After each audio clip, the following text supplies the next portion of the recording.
महापालिका निवडणुकीतील विक्रमी विजयानंतर भाजपनं सोलापूर जिल्हा परिषद आणि पंचायत समिती निवडणुकाही स्वबळावरती लढवण्याची तयारी आता सुरू केली आहे। सोलापूर जिल्हा परिषद आणि पंचायत समिती निवडणुकांच्या पार्श्वभूमीवर भारतीय जनता पार्टीनं स्वबळावर निवडणूक लढवण्याची तयारी सुरू केली आहे। सोलापूर शहर जिल्हा भाजप कार्यालयात गेल्या 2 दिवसांपासून इच्छुक उमेदवारांच्या मुलाखती सुरू असून यामुळे जिल्ह्यातील राजकारणात मोठी हालचाल पाहायला मिळत आहे।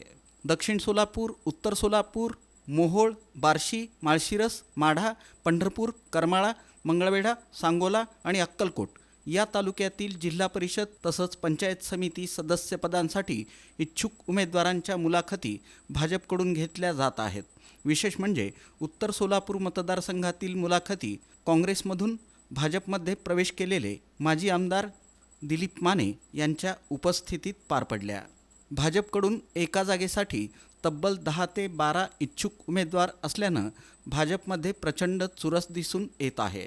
जिल्हा परिषद आणि पंचायत समितीच्या एकूण 138 जागांसाठी भाजपकडून उमेदवारांची चाचपणी सुरू असून योग्य आणि जिंकणारे उमेदवार देण्यावर पक्षाचा भर असल्याचं स्पष्ट झालं आहे। या मुलाखतींमुळं भाजपनं निवडणुकीची जोरदार तयारी सुरू केल्याचे संकेत मिळत असून आगामी जिल्हा परिषद निवडणुकीत भाजप स्वबळावर ताकद दाखवणार का याकडे सर्वांचं लक्ष लागलं आहे। गेले 3 दिवस झालं संपूर्ण जिल्ह्यामध्ये भारतीय जनता पार्टी 68 जागेच्या जिल्हा परिषदेच्या मुलाखती चालू आहेत। कालच मोहोळला मुलाखती झाल्या, आज उत्तर सोलापूर, दक्षिण सोलापूर, उद्या पंढरपूर, अक्कलकोट, बार्शीच्या काल झाल्या। त्या जिल्ह्यामध्ये उद्यापर्यंत आमच्या सगळ्या मुलाखती पूर्ण होतील। भारतीय जनता पार्टी कमळ चिन्हावरती यावेळेला जिल्हा परिषद सुद्धा आम्ही ताकदीने लढतोय। प्रचंड असा प्रतिसाद आहे। 6 जागेसाठी काल 45 जणांच्या मुलाखती झाल्या झेडपीला।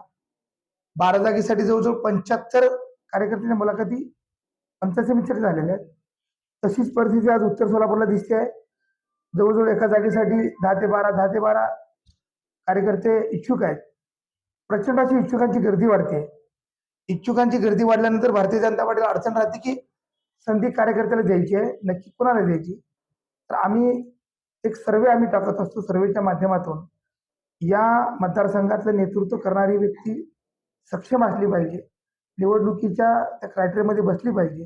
हा उद्देश डोळ्यासमोर ठेवून आम्ही त्या जिल्हा परिषद पंचायत समितीच्या सर्व ठिकाणी 11 तालुक्यामध्ये आम्ही ह्या मुलाखती घेतोय। त्या उद्यापर्यंत पूर्ण होतील आणि 2 ते 3 दिवसामध्ये आम्ही आमचे उमेदवार पण जाहीर करू।